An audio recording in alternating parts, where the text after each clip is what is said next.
Author Rachel Rooney is calling for a non-partisan union for authors and illustrators after writing the book My Body Is Me, which encourages children to be happy with their bodies. Rachel was harassed, abused and libelled by activists, and the Society of Authors failed to defend her against such abuse. Now I'm delighted to be joined by Rachel herself. Rachel, welcome to the show. Thank you for joining me. A lot of people might not be familiar with your story. You wrote a book called My Body Is Me, and this is a very compassionate book. It's about how children ought to be happy with their bodies and who they are. That's a very positive message, and yet the response you got was very different. Perhaps you could tell us what happened? Okay, well, I was approached by Jessica Alberg, the daughter of the great Alan Alberg, to write a book to do just that, celebrate children's bodies. And it came out in December 2019 with Transgender Trend, who were the publisher. And immediately, I mean, I was expecting a certain amount of trolling, but immediately I was set upon by a cohort of authors and illustrators who defamed it and said that it was propaganda, dangerous propaganda, and that I had a hateful agenda, and that I was vile and bigoted for doing so, which was quite unexpected, really. Well, people will be confused about that because people watching won't realise that what they're saying is they think that by saying that children should be happy in their bodies, you are effectively making a transphobic claim. That's the idea, isn't it? Well, I can only guess at what people were thinking, but they hadn't actually read the book when they were making these slurs and allegations about me. So I'm assuming that they think that that is not a good message to send to children. And I think it's the only message we should send to all children. I mean, I'm a special needs teacher by trade. I've worked with children for 35, 40 years, vulnerable, complex children. And I've never once imparted any other message to any child that I've ever worked with, however complex or profound or multiple difficulties that they have. Now, what's very strange, though, about this particular case is that, of course, we might expect this from online activists who can be quite aggressive and bullying and unhinged, frankly. But this is coming from largely within the publishing industry itself. Am I right about that? Yeah, yes.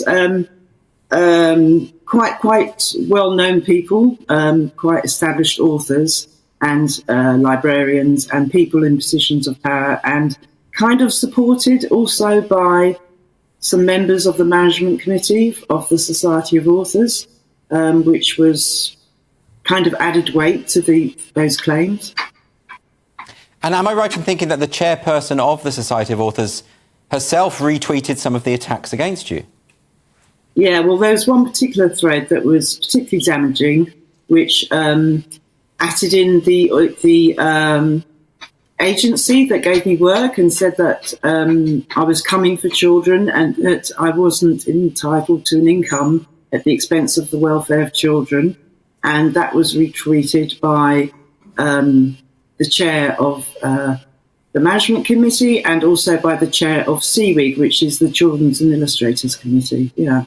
I find this absolutely astonishing. I actually have read your book, and I think it's impossible to find it offensive. It's so obviously a positive message. So this is really astonishing. I mean, is this did the Society of Authors? I mean, one of their claims is that they're there to protect freedom of expression of authors, but they failed in this case, haven't they? Well, they failed to. I wrote to them very soon after expressing my concerns. In fact, I've been writing to them for 3 years, nearly 4 years, asking for, them to maybe make just a simple statement saying, untruths are being said about a certain author and, maybe rein it in a little bit. I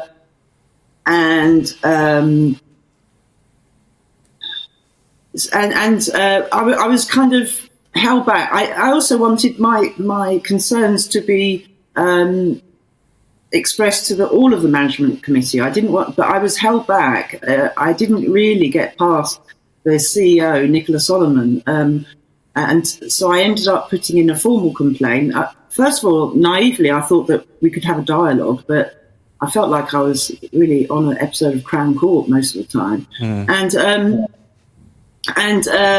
So eventually I put in a complaint which was turned down by Nicola Solomon. So after that, I put in a complaint about Nicola Solomon so that it would go beyond Nicola Solomon. Well, partly because I don't think she dealt with me very well.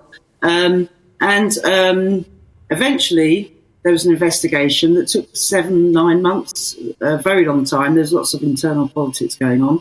And the conclusion was not satisfactory. I wanted an apology by that point. I wanted an apology and a kind of a public statement saying that, yeah, they got it wrong. They should have put out something earlier. They could have nipped it in the bud, you know. Yes. And they had shown bias, I think, against gender-critical authors. I think there's been some...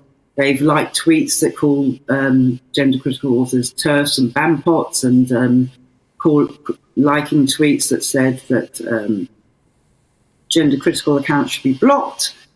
So, you know, there has been... And also they withheld some information from me about the defamatory nature of the tweet. I was told it wasn't libelous, and then I was told to vaguely seek advice, and... they agreed amongst themselves to downplay any trade issues, so downplay any issues that my income and might be affected. Well, I mean, this is all very shocking, and I think a lot of people watching will be shocked to know that this is coming from the publishing industry, the Society of Authors, the people who are supposed to be there to defend freedom of expression. But do you think that this is now an endemic thing? We've seen it with J.K. Rowling, Gillian Phillip, the children's author who had to retrain as a truck driver, but simply because she tweeted, "I stand with J.K. Rowling." I mean, it just feels like we are moving into an authoritarian era, and publishing is being particularly affected. Is there anything that you think people can do, writers can do, artists, poets, these kind of people? Well, you know, it takes more than... I mean, I think they need support. I mean, what happened was...